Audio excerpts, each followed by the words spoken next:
and welcome to this webinar on how to regroup and repair following a confidence denting experience.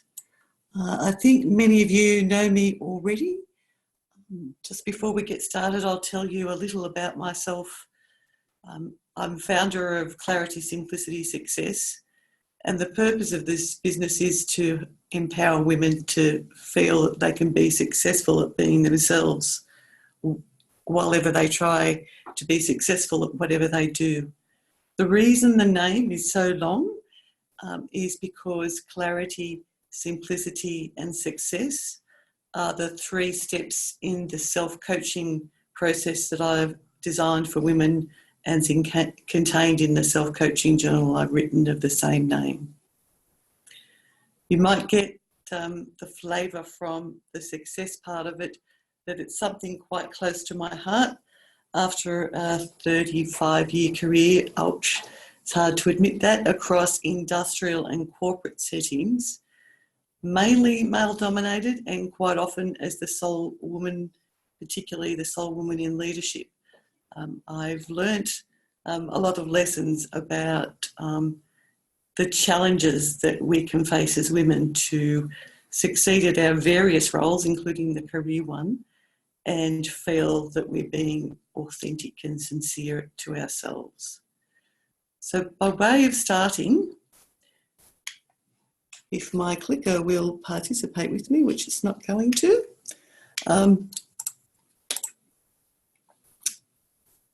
one thing I'd like you all to think about is, as we talk about the issue of self-confidence, is that how you define success is the benchmark that you set for how you judge your self-worth.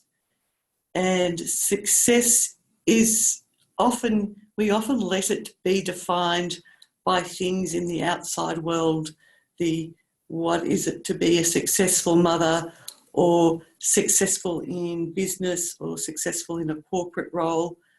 And sometimes those definitions aren't right for us. Quite often, a lot of them have still got a masculine twist because that's how the world is. So one of the things that you have the power to do is to decide your own definition of success. By all means, take advice, but filter that advice down to what is important for you. That's me off the soapbox. Let's get started talking about why we're here and self-confidence. And my clicker is not wanting to play today.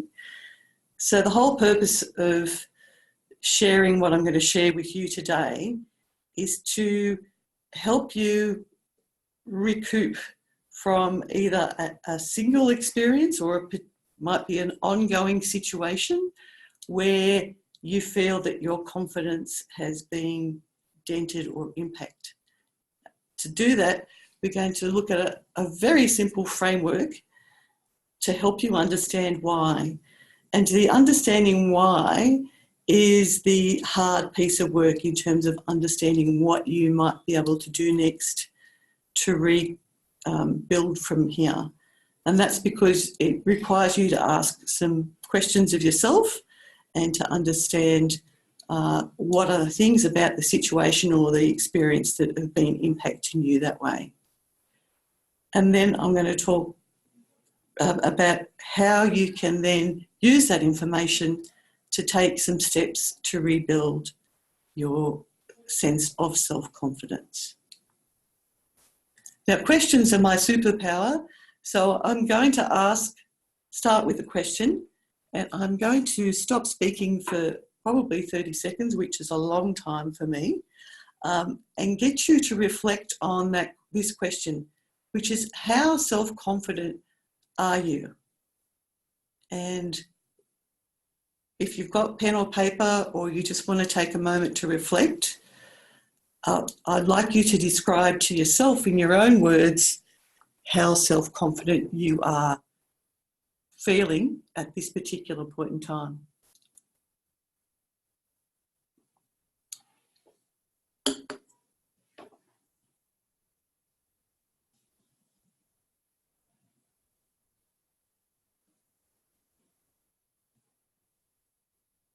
30 seconds is feeling like a long time when you're in a room talking to yourself. So I will continue. Please raise your hand. I confess I'm a Zoom meeting novice, so I may be a bit slow, but I will get to any questions that people ask throughout. So please feel free to ask. If I don't get to questions, or you've got questions that you would like to ask separately, then please contact me either through the email address that you got your reminder from, or just via the contact organiser on Eventbrite, and I'll incorporate those answers to those questions in the follow-up information that I send out after the webinar. So self-confidence, what is it? Essentially, self-confidence is a feeling. It's how we feel at a given point of time. And many of you will already know that when psychologists talk about self-confidence, they rarely measure that. They measure two elements: self-esteem, which is our sense of self-worth, and self-efficacy, which is a fancy way of saying our sense of empowerment. So how much that we believe that whatever we do is going to help us achieve our goals, change the situation, is that sense of empowerment. So if you think about that, my sense of self-worth, my sense of empowerment, those two things together go together to make that magical thing that we call self-confidence.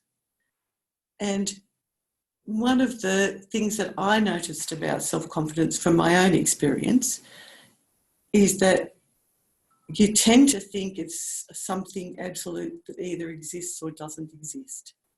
Now, my own admission, people won't know of me that I was an incredibly shy child.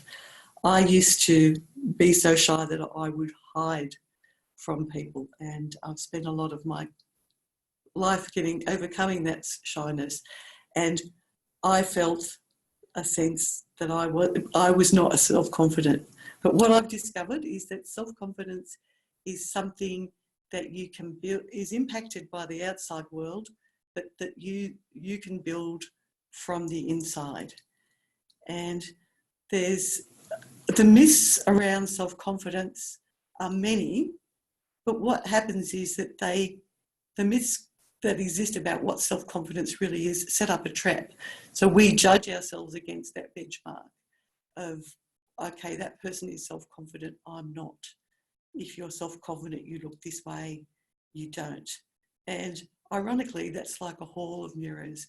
We end up in what I call the self-confidence trap, which is that we've taken in, again, messages about what self-confidence looks like in someone else's behaviour, and judge ourselves in relation to that, and then end up perhaps negatively assessing our own self-confidence.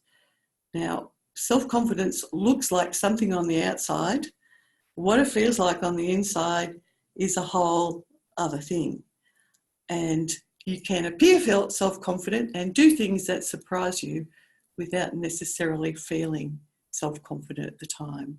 So some of the common myths that I've noticed that get us into the self-confidence trap is that one that I've already discussed, that it's something you either do or you don't have.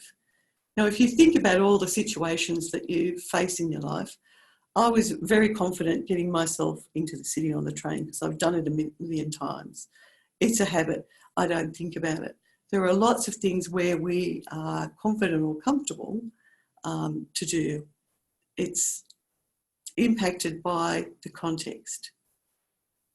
I've alluded to the never feeling uncertain, nervous or afraid. I'll confess it to you, I'm feeling a bit uncertain right at the moment because this is the first time I've run a Zoom webinar. I'm unfamiliar with the technology, and personally I prefer to be speaking people face to face rather than through the internet. Self-confidence isn't given to us by someone. Sometimes what happens is someone gives us a compliment and we go, oh, I feel more confident because that person has given me a compliment. or you're in a situation and you get comfort from the presence of somebody there, that they've made you feel more confident. But that feeling is yours. You've given your feeling to you because you've associated that person with something that makes you feel relaxed, which helps us perform and feel more ease and feel more confident. It's the same with the compliments. And for women, I particularly want to go on the compliments issue. You choose whether you accept or reject a compliment. And if you accept a compliment, it goes in and it helps your self-esteem. A common thing I've noticed with women in all walks of life at all levels is the first reaction that they have to a compliment is to say, oh no, and minimise. So if you notice that of yourself, give pause, because you're choosing not to accept a gift from someone who's trying to give you a gift to enhance your self-esteem.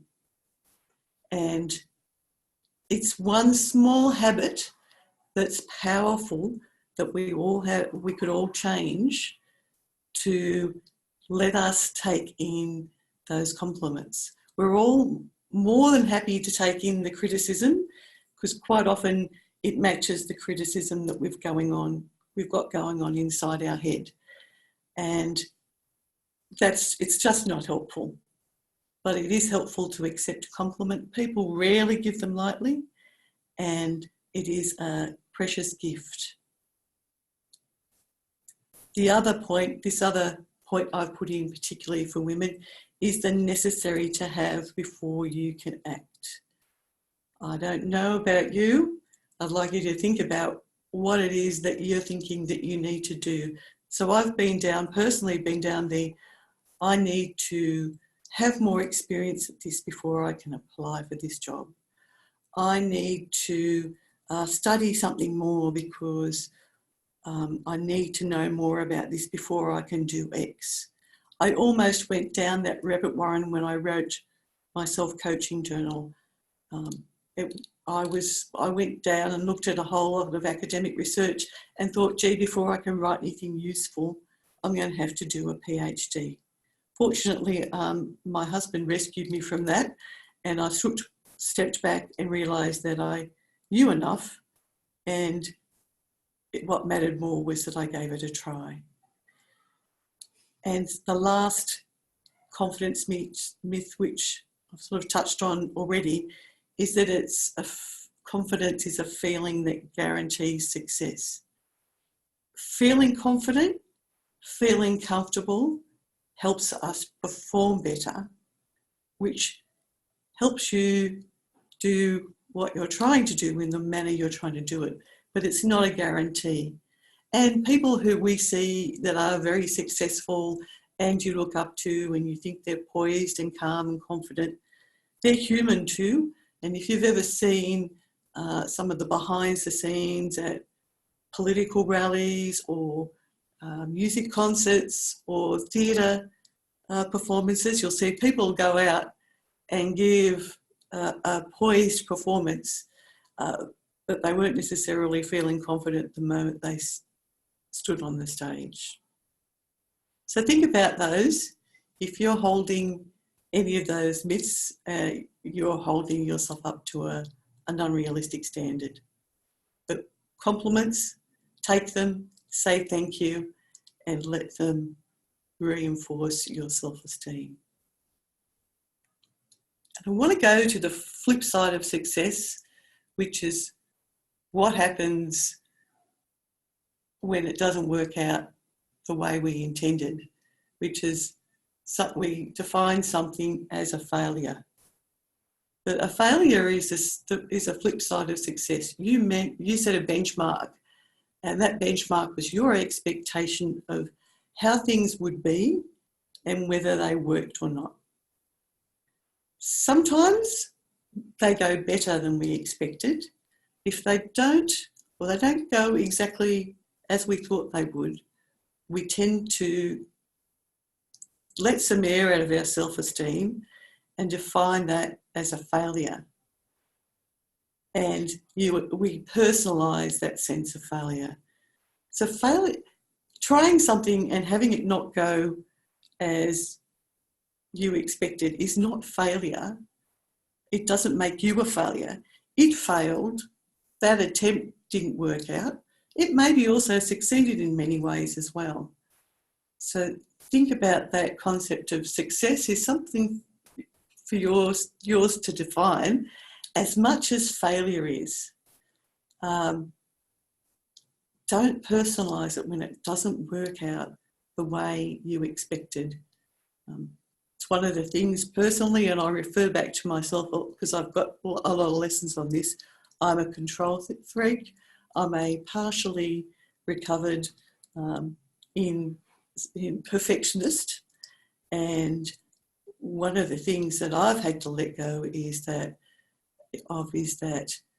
if something doesn't work out according to my very strict expectations, it doesn't make me a failure, and it didn't necessarily fail. And if it did fail, is it helpful to beat yourself up for it, or what is more helpful? It's more helpful to say, well, what did I learn from that?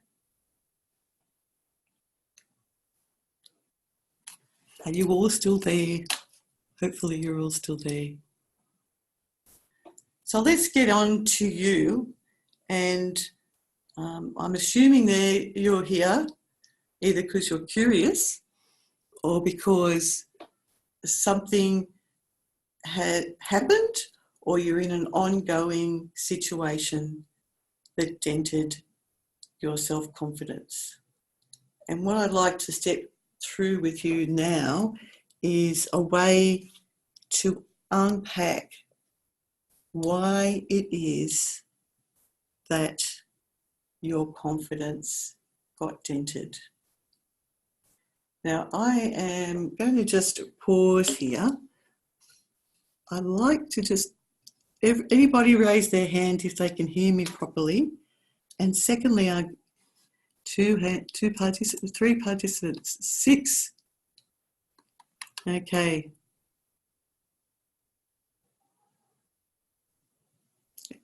Anyone having any hearing problems?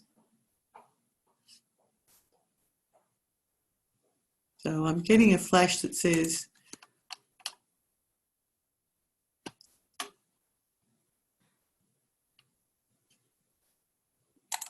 that somebody cannot hear me. Who cannot hear me? Nobody? Okay. Great. I shall continue. So I feel like I'm going very quickly. So what is it that's happened that's dented your self-confidence? And I am going to try the 30-second silence because I would like you to think about what it is that has dented your self-confidence. To describe for yourself, is there a situation or was there an event that has impacted you?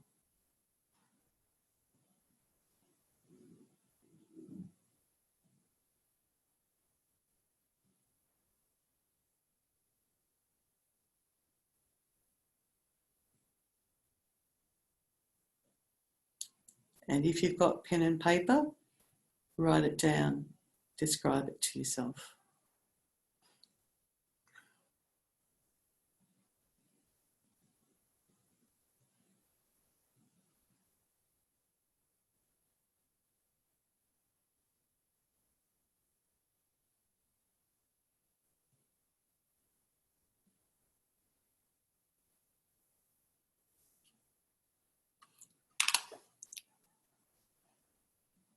Okay.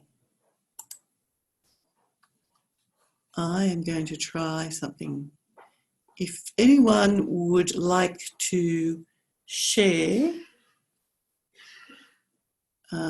a situation or something that they has dented their confidence. I've got 4 people raising their hands.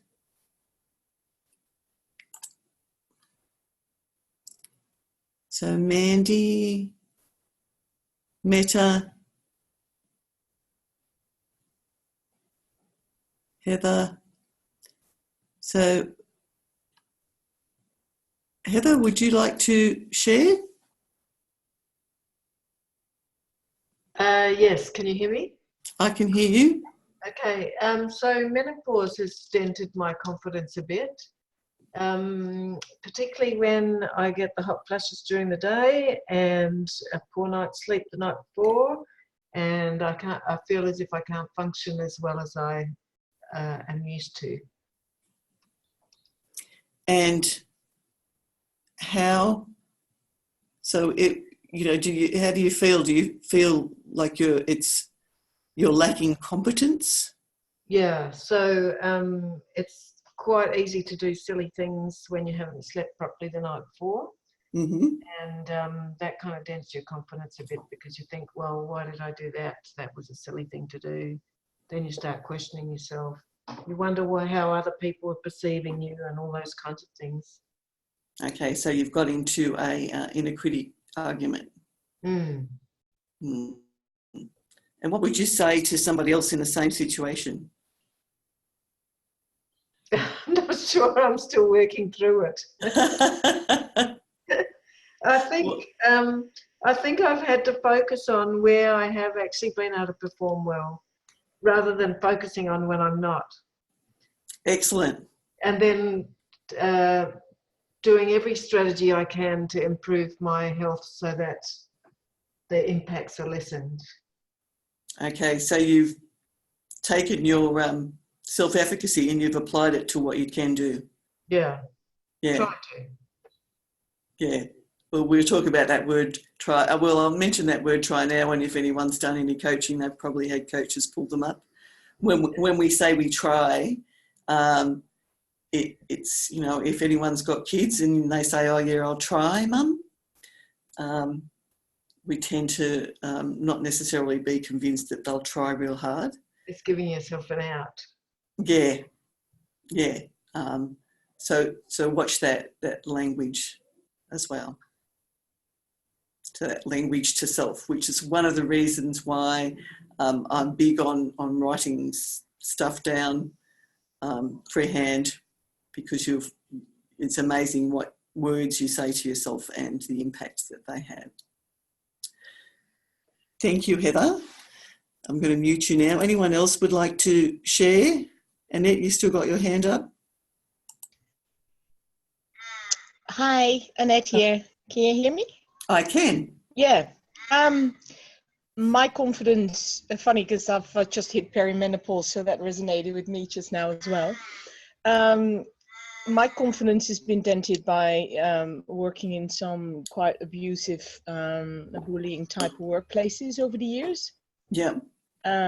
Where I know my value, I know my strengths, I know my capabilities, but I still, because of the power shift in the power situations, get quite low self-esteem at some point when continuously someone's out there to try and push that down. So one of the questions I had at the start as well, when you were talking about self-confidence, I'm inherently quite a shy person, but I'm an outgoing person at the same time.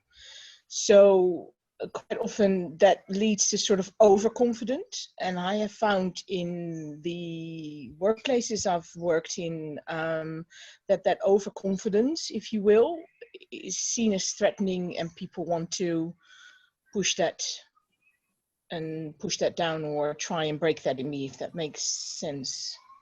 It does, and there's a couple of I can relate to all of those issues in terms of the change of life and being the shy and that coming out as overconfidence. But it sounds to me like you've been in a series of disempowering situations, and that's one of the things in terms of toxic workplaces or relationships or whatever. That's how, over time, if you're there long enough and you feel disempowered long enough, the toxicity leaks from impacting your self-efficacy, which is your sense of empowerment. You feel like, well, I can't do anything about this, and eats into your self-esteem. And one of the things that'll be a challenge as you use this framework to think through specifically what's going on the next level when we is that it's the step to rebuilding your self-esteem is a challenge. Sometimes when believe in yourselves a little bit enough to realise you've got some power to do something, and find something even really small to start. And I'll talk about this idea of starting small and keeping on going. And, you know, we all have needs. We all have to go to jobs because we need to pay bills, and there's a whole range of things in life that we have to do. So we don't always get to choose, you know, everything that we do, but we do still have the power of choice. You've got a choice to accept compliments when they come from elsewhere to help boost your self-esteem. So we'll go into the next level, and it'll probably be, you know, obvious to you when you talk through as to where you might want to start working to see what small things you can do to affect some change to rebuild. Yeah. Thank you. Okay. You're welcome. Now, I had a couple of other people with hands up, and the hands have gone down. No one else wanted to share?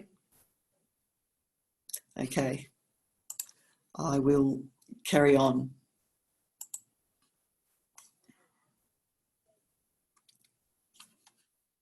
Clicker allowing. Here we go. And this slide is the reverse of what I discussed about what makes up self-esteem, self-confidence, your sense of self-worth and your sense of empowerment. And it is a little chicken and the egg sometimes, but often I find that if most people particularly have been successful in some way or not in life, and something is happening that disempowers them or that they feel is disempowering, quite often it's the trigger for the sort of toxicities I said in terms of self-esteem. So it can be, if your confidence is impacted, you can have your self-esteem and your empowerment, sense of empowerment impacted. And one of the challenges for you is to start to think about which one is the one that you feel like you could do the most about. And also understand sometimes your self-esteem's fine, but you're feeling disempowered for whatever reason. And the longer you stay in that state of disempowerment or that situation of disempowerment, the cycle goes downhill. So ideally, if you've had just a one-off experience that's dented your confidence, you're all set to rebuild. But if it's been a long, ongoing situation, you'll need to do some work with yourself, and you may need to get some, you know, external support as well. So let's look at what is self-confidence. And I say self-confidence is situational, because there are situations where we are comfortable and confident, and there's situations where we aren't. And sometimes the same situation yesterday you feel confident in, and today you don't. And to take Heather's example, where I didn't get a good night's sleep, so I did a whole heap of silly things, and I've put that in the negative self-esteem bucket, which is often comes with I'm not competent or capable style thoughts. So when you think about self-confidence, for me, it's the situation that that issue exists in, and for Annette, it's the workplace situation. What is it about that environment that either works or doesn't work for you? So this is not about looking for the negatives. This is looking about what's looking for work and what works and what doesn't work. So you can decide where you want to focus your small progress steps on. Is it about your emotional state? And in emotional state, I include your health, because it's your general wellness. There's such a link between how well you feel, how much sleep you've got, and your emotional state, and vice versa. So is there something about your emotional state? So you can go into a situation and yesterday it was great, today it's not great because something really ordinary is happening in the rest of your life that's affected your emotional state. Your inner world, that's my favourite companion. That's that voice inside your head that tells you either good things or bad things. And quite often, you know, the inner critic is either fed by the sense of disempowerment or criticisms that come in, and you know that can be one of the biggest culprits in robbing us of our self-confidence. And I might be a little bit biased there because I've got a fairly magnificent inner critic. I've given her a name, which is a tactic I find helps, is because you can disassociate yourself with it. And she's named Mrs. Lane after a very critical teacher I had in primary school. It's an aside. The other thing is it's a sense of skill. So that I don't feel competent is sometimes a self-judgment, but it's sometimes a reality. I didn't feel comfortable speaking in public in front of any more than 20 people. And I had a particular situation where I had to stand up and speak in front of a crowd, and I was feeling great until I looked at them and I found myself lost for words. And it was because I didn't have the skill that I needed to manage myself in that situation, and also manage how to remember what I was going to say without notes and PowerPoint slides, etc. So I went out and got myself some public speaking coaching to help me with that confidence level. So the skill bit is sometimes the most easily addressed part. But unless we break down what's going on, sometimes we can be giving ourselves unnecessary internal grief, when if you really look at it in a dispassionate way, it's about the environment, and there's some things in the environment you can change, there's some things in the environment you can't change, or the skill. But if it's you, and it's you giving yourself a hard time and eroding your own confidence, well, you need to unmask that as well.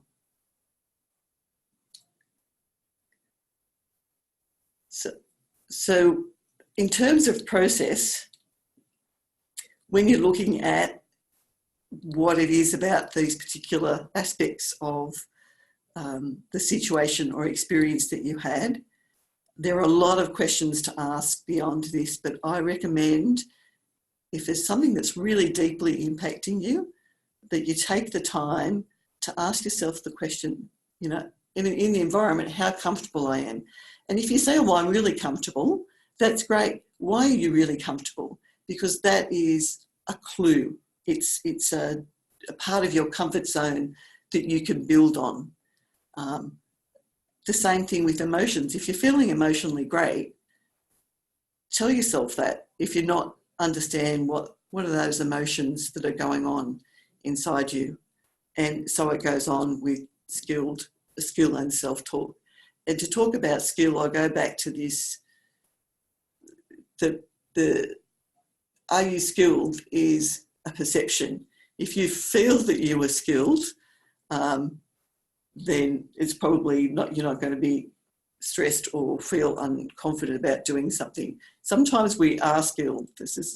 I'll labour this point perhaps a little bit too much, but sometimes as women we are skilled, we are enough.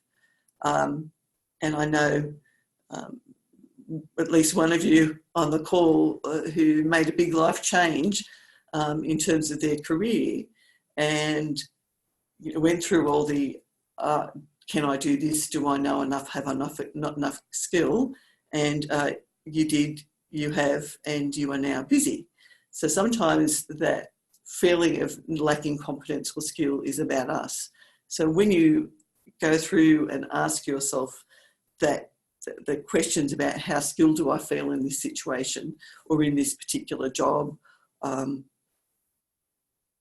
check in with yourself as to are you being, ask yourself when you've written it all down. It's a really good question to ask yourself to see, and that's really, and ask it again, because sometimes we can say, well, we're not skilled when we actually are, and it's us tricking ourselves into bringing ourselves down.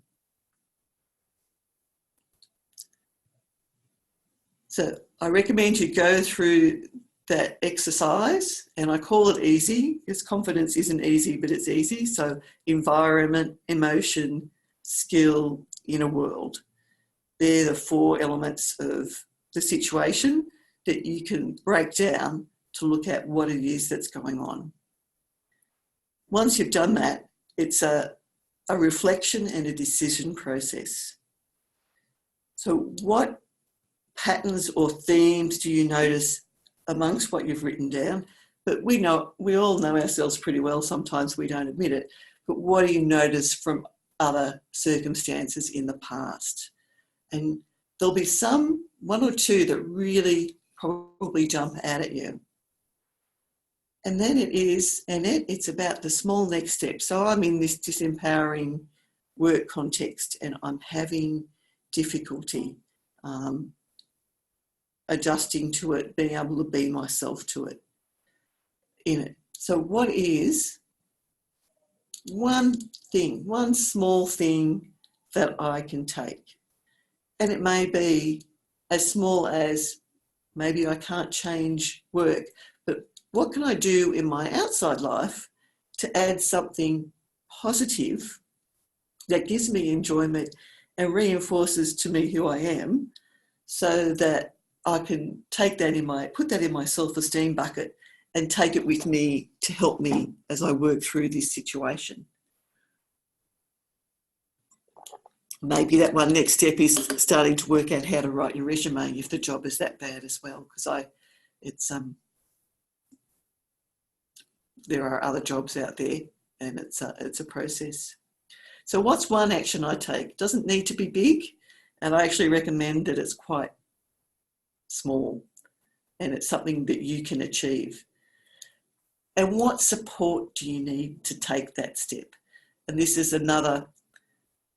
it's for women and men, but quite often when we set ourselves a goal or an action, instead of inspiring us and energising us, we do a whole lot of self-monitoring and notice what we haven't done.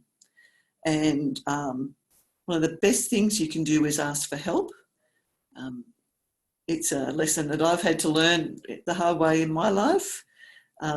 People are willing to help if they know what help you want. And that help may be to get somebody to ask you a question like, how's that going? Or what can I do with you for that? Or somebody might know somebody who can give you some training, etc. Excuse me.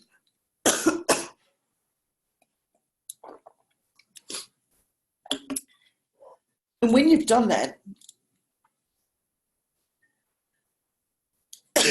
whatever you look at, be kind to yourself, suspend judgment, because I will ask you if you ever tend to want to judge or criticise yourself, does that help? Does that help? Ask for help when you need it, And that step you've promised yourself to take, because it's a promise to you, take it. The world will look slightly different when you take it. You'll feel slightly different. And once you've done that, the key to success is to take a step and keep on taking steps. So once you've done that small step and you've got wherever you're going and you've got the support, look back over how you feel now, where you are now, and ask yourself the questions. Okay, what's the step I can take? What support do I need to take that step and take it? Because the best way to get unstuck or to improve your sense of empowerment or your sense of competence is to move and to do things and to take your power back over whatever it is that is impacting you and your confidence. So that's gone really quickly. I've still got, if we're all still here, we've still got a few moments, about 10 minutes or so. If anyone would like to put up their hand and ask any questions, I'm more than happy to answer.